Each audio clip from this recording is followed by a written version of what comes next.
Hello, my darlings. Coming at you fresh out of the shower, wet hair, don't care, because it doesn't matter. I don't need to show up perfect for these videos and in my life, neither do you. Here's your reminder for that. Probably make this a reel later, might change my mind and delete it. Who knows? Who knows? So I'm here to talk to you all today about the sister wound. The sister wound, cosmic vibes. Good things are ahead. Yes, they are.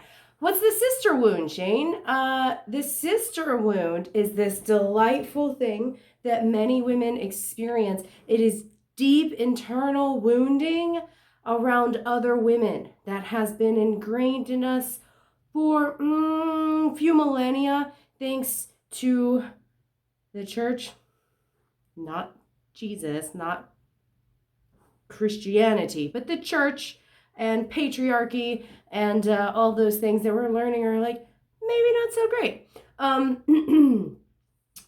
But what is it though? So the sister wound has occurred over millennia because in order to keep women oppressed, the church and the patriarchy have really put us at odds against one another. So whereas back in the divine feminine days, women were communal and we gathered berries and plants and food together and we took care of each other's babies and we meditated together and did ceremony together to help our tribe and our men and our children.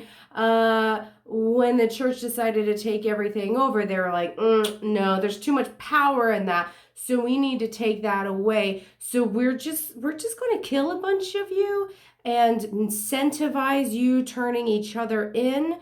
And for that, you'll start to hate each other and fear each other because there's a potential that you will stab each other in the back because we want you to do that so we can disenfranchise you and keep you oppressed and take your power away.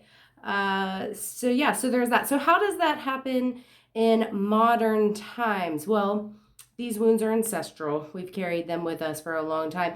And sister wound today shows its ugly face in comparing ourselves to other women, judging other women, backstabbing other women, being backstabbed by another woman.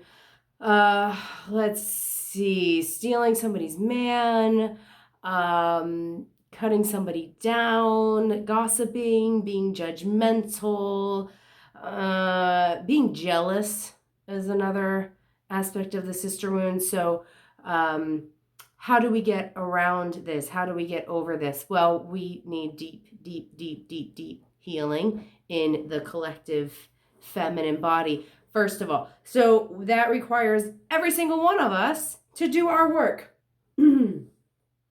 What does that look like? How did I heal my sister wound? Because I actually had a pretty gaping one. I had something happen to me when I was in middle school where a friend group voted me out of the group and it kind of fucking wrecked me. And one of the sisters may be watching this, and I love you dearly. You know who you are. I truly do, and all is forgiven. But at the time, it really fucked me up. And then I just went and I was like, boys, I'm going to be one of the boys. And that wasn't really the answer for me because I'm not a boy. I'm identifying as a woman. And I really lost track of, if I ever had it, my feminine essence. I didn't have a chance to really cultivate that as a child. And so women being scary and mean and backstabby, I was like, I don't want to be one of them. That's crazy. But once I figured that out and realized that that's how it has to be, just because that's how it's been doesn't mean that's how it always will be. We are free will creatures and can change our minds and decide for different futures all the time. And so what did I do to make this different? I started opening myself up to female friendships. I started being really present with the women in my life. I started celebrating the women in my life. If I noticed myself being judgmental and catty and gossipy, I stopped. It was hard. It was hard because that stuff feels like really good in the moment, right? Like you're just like, oh yeah, like I can't believe she's doing that or wearing that, or oh my god, she looks that certain way. Blah, blah, blah. And then I also really just did a lot of work on myself. A lot of work on myself. And the more work I did on myself, and the more I realized how deep my own wounds are, the more it helped me to see just how much hurt people. And women are very hurt, achingly hurt. And so I now approach every woman like she's a goddess. I give women compliments whenever I can.